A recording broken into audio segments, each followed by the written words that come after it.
Doctor Mohammad ইউনূসের নেতৃত্বাধীন অন্তর্বর্তী সরকারের জারি করা ১৩৩টি অধ্যাদেশের মধ্যে সংসদে ৯৮টি উত্থাপিত হয়েছে। আর ১৫টি সংশোধিত আকারে এবং ১৬টি অধ্যাদেশ আরও যাচাই বাছাইয়ের সুপারিশ করেছে সংসদীয় বিশেষ কমিটি। আর এছাড়া ৪টি রোহিতকরণে সুপারিশ করা হয়েছে একাধিক বৈঠকের পর। অন্যদিকে সংসদে বিতর্ক হয়েছে তেল সরবরাহ ইস্যুতে। জ্বালানি মন্ত্রী জানান, ভারতের আদানি পাওয়ার লিমিটেডের সঙ্গে বিদ্যুৎ কেনার চুক্তি পর্যালোচনা করবে সরকার। ত্রয়োদশ জাতীয় সংসদের প্রথম অধিবেশনের সপ্তম দিনের বৈঠক শুরু হয় বৃহস্পতিবার বিকালে।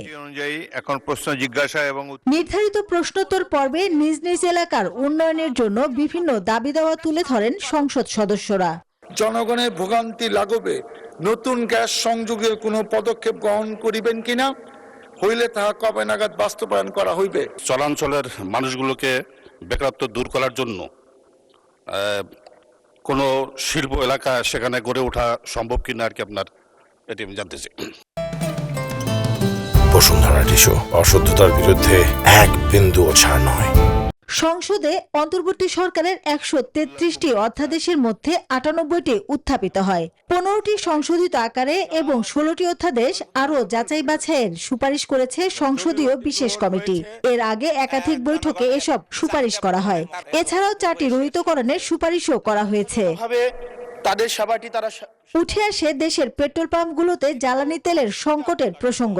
এ নিয়ে প্রশ্ন তোলেন কুমিল্লা ৪ আসনের সংসদ সদস্য হাসনাত আব্দুল্লাহ। মন্ত্রীদের মধ্যে এক ধরনের প্রবণতা দেখা যাচ্ছে যে তারা প্রবলেম অ্যাভয়েড করছে। আমার মন্ত্রী মহোদয়ের কাছে প্রশ্ন, উনি কি দেখতে পাচ্ছেন না যে গাড়ির দীর্ঘ সারি এবং গ্র্যাজুয়ালি যে পাম্পগুলো বন্ধ হয়ে যাচ্ছে? জবাবে মন্ত্রী ইকবাল হাসান মাহমুদ বলেন, প্রতিটি পাম্পে যে পরিমাণ তেল প্রয়োজন তা প্রতিদিন যথাযথভাবে সরবরাহ করা হচ্ছে। ইরান ঘটনার পর থেকে হঠাৎ করে বিক্রি বেড়ে গেছে। বিক্রি বাড়া যাওয়ার ফলে যে পেট্রোল পাম্পে যে পরিমাণে তেল দিতাম, একদিন ১.৫ দিন লাগতো বিক্রি করতে, এখন ২ ঘন্টায় শেষ হয়ে যায়। সেই জন্য আপনার মানুষের যে প্যানিক বাইংটা শুরু হয়েছে, লাইন দেখা যায় কিন্তু পেট্রোল সাপ্লাই হয় না, এটা ঠিক না। পেট্রোল প্রতিদিন সাপ্লাই করা হয়। বুধবার ওয়াকআউটের পর বৃহস্পতিবার সংসদ অধিবেশনে যোগ দিয়েছে বিরোধী দল। সেই প্রস্তাবটি ভিন্ন নামে গতকাল এসেছে, শুধু নাম বদল হয়েছে, প্রস্তাব ঠিক আছে। মাসুদ আল আবনী, নিউজ 24, ঢাকা।